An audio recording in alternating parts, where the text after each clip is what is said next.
Okay, so for notes today, the first thing that you need to do is go onto Google Classroom and make sure that you update your vocab because we have a new word which is factoring. So please make sure that you get that new vocab word first. Okay, now let's get started with the distributive property, and we're starting here with the guided notes. Okay, so the distributive property we've already talked about. We talked about it before Christmas break, and we also talked about it on the day that we did the identities when we filled out that vocab and then pasted it into our vocab section. Okay, so we have the distributive property of multiplication over addition. All it is saying is that we can use a distributive property with addition. So that is the same as multiplying a sum. Multiplying a sum by a number is the same as multiplying each number in the sum, since we're adding, by that number and adding the products together. So this is just the distributive property written in words. So it works for addition. It also works for subtraction, except instead of saying sum, we're going to be talking about the difference. So it's multiplying a difference by a number is the same as multiplying each number in the difference by that number, and then finally subtracting the products, since we are working with subtraction. So the distributive property, just think about, what does the word distribute mean?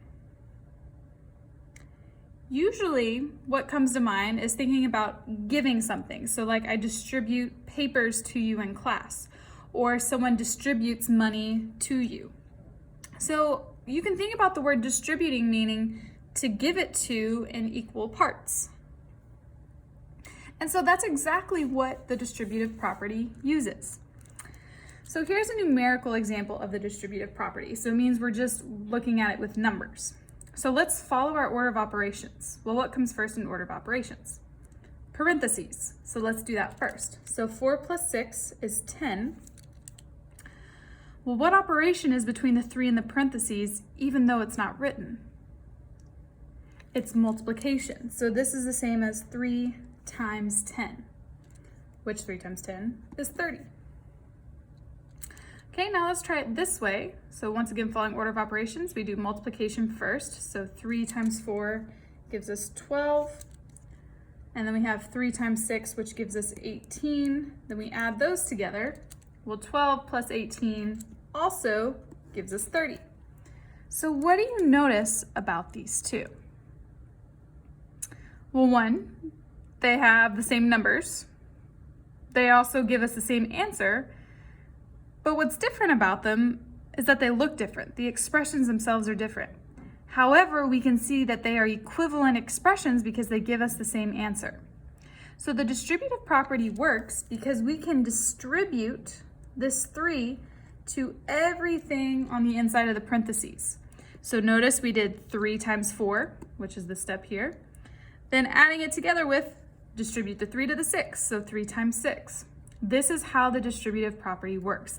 We take that number and we give it to everything inside the parentheses.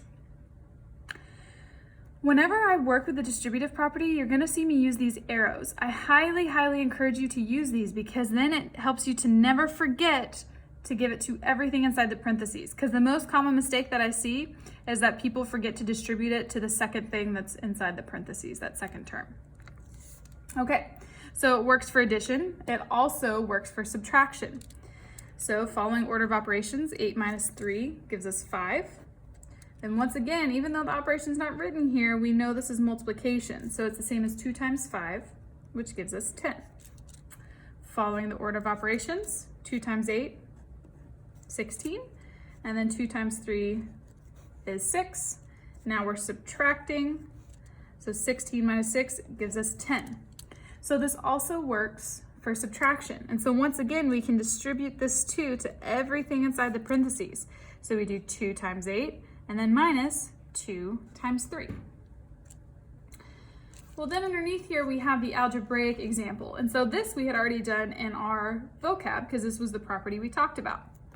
So when we are distributing we are distributing A to everything inside the parentheses.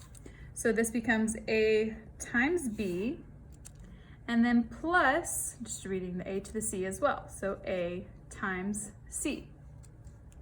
For standard form, it's going to be similar to how we have like 4x, that's the same as 4 times x. Same thing works if we have two variables side by side. So standard form would be AB plus AC. And so that's why I got us familiar with that standard form previously, so it would make this easy transition.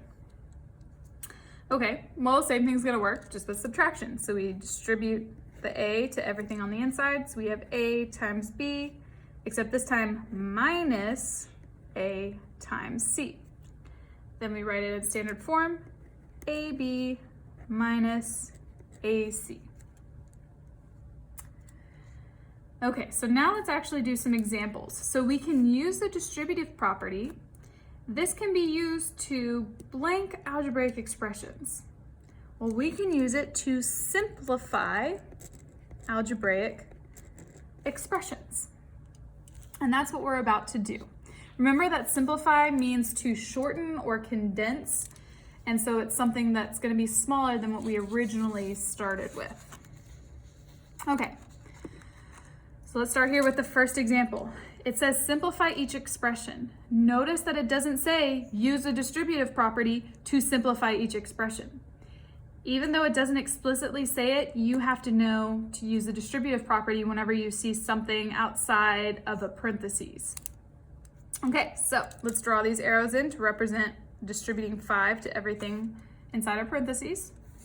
So we have 5 times 2x plus 5 times y.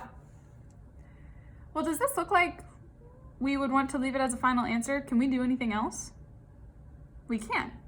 So let's take it term by term. So right here in this first term, 5 times 2, well, that's 10x. And then right here, the 5 times y, well, in standard form, we would write that as 5y. And then we need to make sure that we have the addition sign between it. This right here, 10x plus 5y, would be our final answer, the most simplified form that it can get. Notice that we cannot combine these together because this one has an x, this variable is an x, this one's a y. So they are two separate things. So those do not combine together. So they stay two separate terms. Okay, number 2, let's distribute that 6 to everything on the inside. So we have 6 times 3a, except this time we have a subtraction sign. So minus 6 times 2b. Okay, now we continue to simplify. 6 times 3, 18a, minus 6 times 2, 12b. And here would be the most simplified answer. Okay, I want you to try the next two. So pause this video and then check.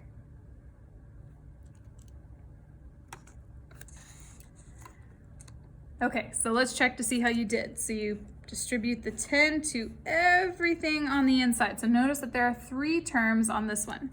So you would have 10 times 2g plus 10 times h plus 10 times 1. So we distribute to everything on the inside. Now we simplify further. So 10 times 2, 20g plus 10h plus 10. There would be the most simplified form. Okay, that last one, when you distribute it out, so you'd have 7 times w minus 7 times 2x plus 7 times 2. So in standard form, we would have 7w and minus 14x plus 14. And here would be our simplified answer.